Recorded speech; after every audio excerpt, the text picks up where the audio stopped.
Township में आने वाली जमीन बेचनी है तो तुरंत करें ये काम, 30 दिनों में मिलेगा भुगतान। बिहार में विकसित किए जा रहे 12 सैटेलाइट टाउनशिप को लेकर के राज्य सरकार ने किसानों और जमीन मालिकों के लिए बड़ी घोषणा की। अगर कोई रैयत अपनी जमीन राज्य आवास बोर्ड को बेचना चाहता है तो अब उससे लंबे इंतजार की जरूरत नहीं होगी। सरकार ने साफ कर दिया है कि आवेदन मिलने के 30 दिनों के भीतर जमीन का भुगतान कर दिया जाएगा। इसके लिए पूरी स्टैंडर्ड ऑपरेटिंग प्रोसीजर यानी कि एसओपी तैयार कर ली गई है।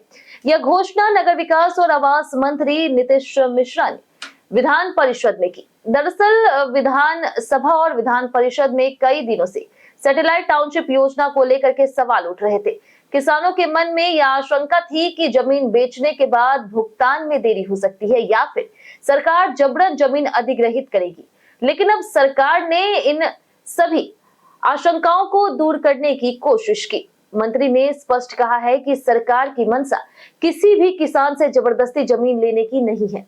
केवल वही जमीन ली जाएगी जिसे किसान अपनी इच्छा से बेचना चाहेगा। नीतीश मिश्रा ने बताया कि बिहार में राष्ट्रीय औसत की तुलना में शहरीकरण अभी भी काफी कम है। तेजी से बढ़ती आबादी और भविष्य की जरूरतों को देखते हुए नए आधुनिक शहरों का विकास जरूरी है। इसी उद्देश्य से राज्य सरकार 12 सैटेलाइट टाउनशिप विकसित कर रही। उनका कहना था कि शहरों में रोजगार, शिक्षा, स्वास्थ्य और बुनियादी सुविधाएं बेहतर होती है। इसके अलावा राज्य की अर्थव्यवस्था में भी शहरी क्षेत्रों का योगदान लगातार बढ़ रहा। एक अनुमान के अनुसार वर्ष 2030 तक बिहार के शहरी क्षेत्रों का जीडीपी में योगदान 75% तक पहुंच सकता है। इसी लक्ष्य को ध्यान में रखते हुए यह महत्वाकांक्षी योजना बनाई गई है। सरकार ने यह भी जानकारी दी है कि अब तक करीब 750 किसानों ने स्वेच्छा से अपनी जमीन देने की सहमति दे दी, यानी कि बड़ी संख्या में रैयत इस योजना से जुड़ने के लिए आगे आ रहे हैं।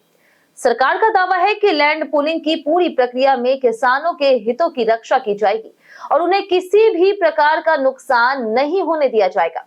अगर कोई जमीन मालिक अपनी जमीन बेचना चाहता है तो उसके लिए आवेदन प्रक्रिया भी आसान बनाई गई है।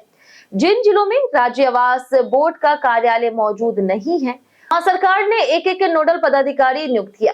संबंधित रैयत सीधे नोडल पदाधिकारी से मिल करके आवेदन दे सकते हैं।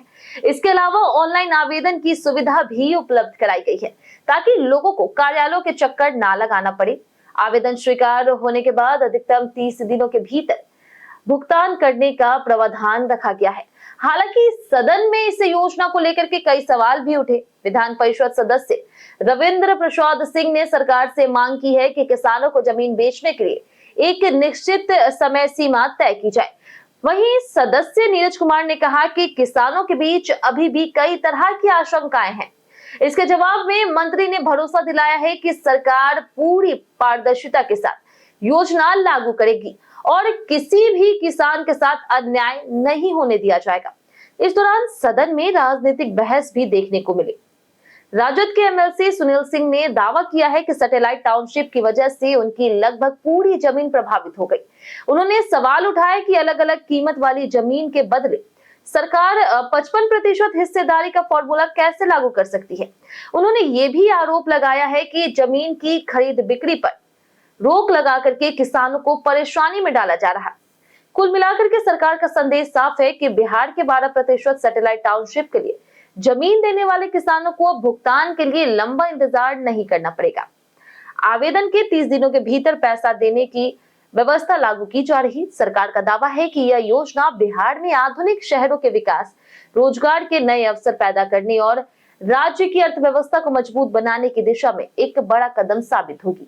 वहीं आने वाले समय में इस योजना का लाभ किसानों और आम लोगों को किस तरह से मिलता है, इस पर सभी की नजरें टिकी रहेगी।